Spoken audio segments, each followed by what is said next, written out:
This channel does not promote any violent, harmful, or illegal activities. All content provided by this channel is meant for an educational purpose only.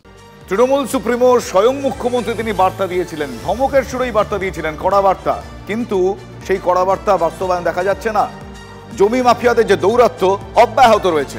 খোদ আইনমন্ত্রীর এলাকাতে আইন শৃঙ্খলা একেবারে শিকে উঠে গিয়েছে। আসানসোলে জমি মালিককে গলা টিপে মাটিতে ফেলে লাঠি পেটা করা হচ্ছে।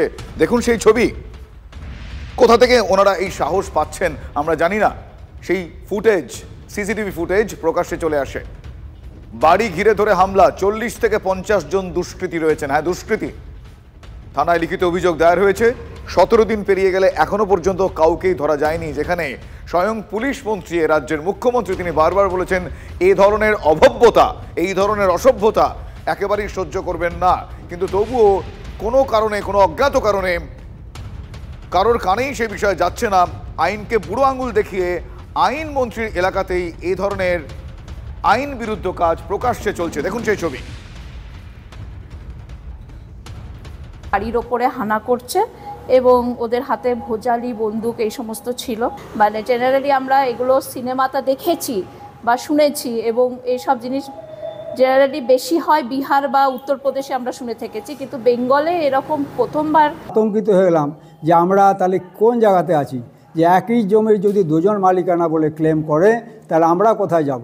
তখন আমরা কি করলাম, আমরা তখন মন্ত্রী, আমাদের অঞ্চলের বিধায়ক এবং তথা পশ্চিমবঙ্গের ভারপ্রাপ্ত মন্ত্রী শ্রী মলয় ঘটক মহাশয়ের কাছে আমরা আবেদন করলাম। উনি এসে যেটা বললেন সেটা হচ্ছে যে এইখানকার যে আপনাদের যে জমি আছে সেই জমি আপনাদেরই থাকবে।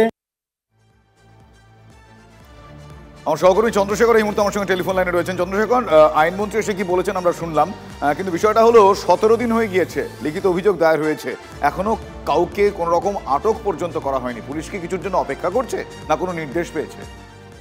দেখো, মন্ত্রী মলয় ঘটক যিনি আইনমন্ত্রী, তার নিজের বিধানসভা এলাকাতেই কিন্তু আইনের শাসন নেই।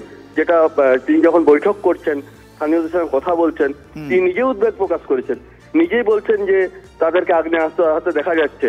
এবং তিনি উদ্বেগ প্রকাশ করে এটাও বলছেন যে সরকারি, ওখানে একটা সরকারি জমি ছিল যেখানে হেলথ সেন্টার করার কথা, সেই জমি কি করে ওদের নামে হয়ে গেল সেটাও তিনি তদন্ত করার জন্য ইতিমধ্যে। যে কোনো কারণেই হোক 17 দিনে কাউকে এখনো ধরা যায়নি কেন? আইনের রক্ষক যারা, তাদের ভূমিকা নিয়ে শুধু প্রশ্ন না, বড় প্রশ্ন উঠছে, তারা কি বলছেন?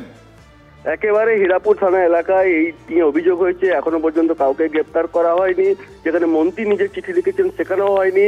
তার পাশাপাশি আরো বলে রাখি, যাদের উপর হামলা হয়েছিল, যে পরিবারের উপর হামলা হয়েছিল, সেই পরিবারের তরফ থেকে এখনো পর্যন্ত সামনাসামনি তারা মিডিয়ার সামনেও আসেননি, পুলিশের সামনেও আসেননি। এতটাই সন্ত্রাস, এতটাই তারা আতঙ্কের মধ্যে রয়েছেন, যেখানে মন্ত্রী নিজে বলছেন যদি আমার ভাইও থাকে তারা হয়তো ভয় আসতে পারছে না। চন্দ্রশেখর, থানায় লিখিত অভিযোগটা কারা দায়ের করেছেন?